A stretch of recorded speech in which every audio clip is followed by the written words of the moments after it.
In the last video we created a directory called hello1.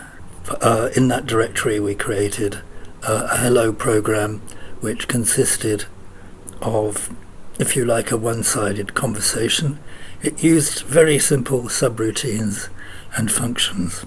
Now, it's quite common to include the definitions of subroutines and functions in the same file as the main program, if things aren't too large anyway. But what we did was we proceeded to chop out the functions and subroutines and put each of them into a separate file of its own. We then made object files using gfortran-c of the main program and all the subroutines and functions, and we built them all together into an executable. This time we're going to start building libraries, and while we're at it we'll have a look at very simple makefiles. If you don't want to learn makefiles, you can always use batch files, as discussed in the Basic of Basics video a while ago. So we'll put this in hello2. Let's make the directory. Copy all the Fortran programs in hello1 above to hello2. We're going to keep our makefiles very simple. So here we are. What's going on? First of all, we have a target, hell. Another target is hello.o. Another target is sub1.o, and so on. After the target name, we have a colon, followed by a list of dependencies. That tells the makefile that hell depends on hello.o, fun1.o, fun2.o, and sub1.o. They're just separated by spaces, no commas in sight. The next line begins with a tab. It must begin with a tab and not a series of spaces. And then it has the instruction of how to build it. So there we are. That's how to build hell from the object files. This one says the target hello.o depends on hello.f, the file with the code in it for hello, and then again a tab on the next line, and then the command to compile hello.o or to build hello.o. Notice I've added this minus fpic here to all these lines. That means force position independent code, and we'll need that if we're going to build the object files into a library. But for the moment we can save that as a very simple makefile and then do make hell. No, we can't. Well, I wasn't expecting that, and it's because Notepad insisted on saving makefile with a .txt extension. Makefile mustn't have an extension. So this time let's do make hell. You can see it's done all the gfortran-c stuff, except it's failed on sub because it should have been sub1, and now it's built. He's going to have to ask his dearest mama at the end of the conversation beginning with hello. Well, I've added some more lines to the makefile. This one builds the library libhellostat. It depends on sub1, fun1 and fun2, all the object files, and it uses the command AR to build the library. And guess what we're going to do next? Yes, you've guessed it. AR --help to archive help.txt.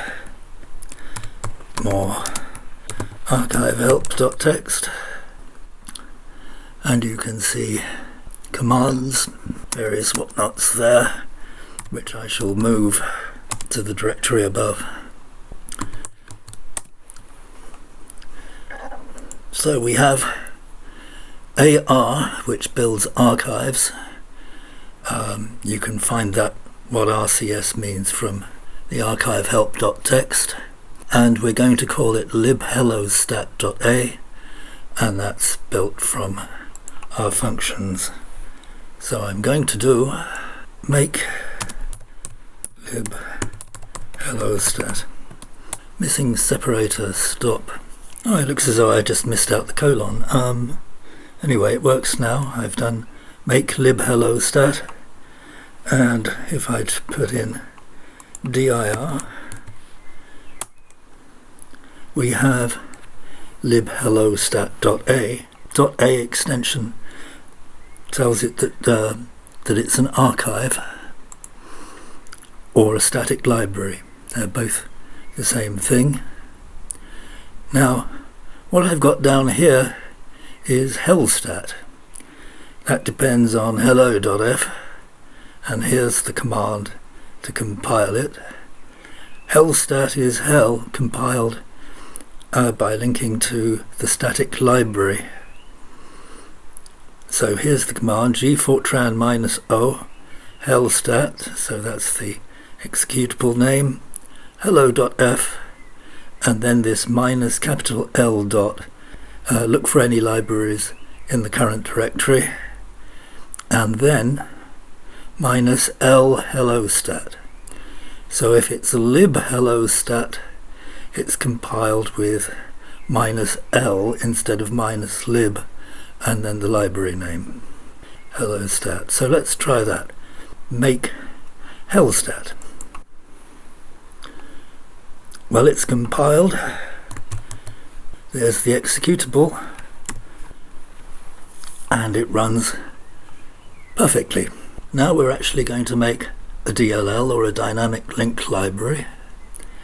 I called this the target. It's usually the target, but we're actually not going to build anything called libhellodyna. What this means is, if you do make libhellodyna, it'll go through this lot.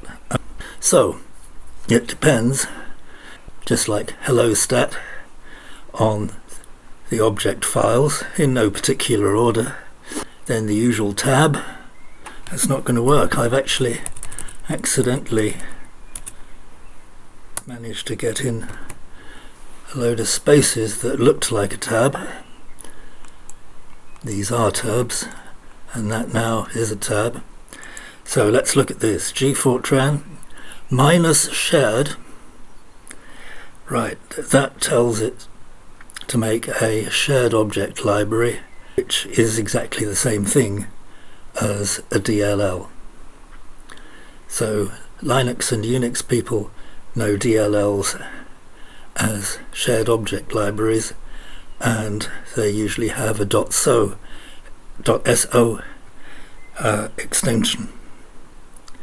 Again, we've got this funny thing with position independent code, and this tells it to build libhellodyna DLL.dll, and then there's this space and a peculiar looking -WL with a comma.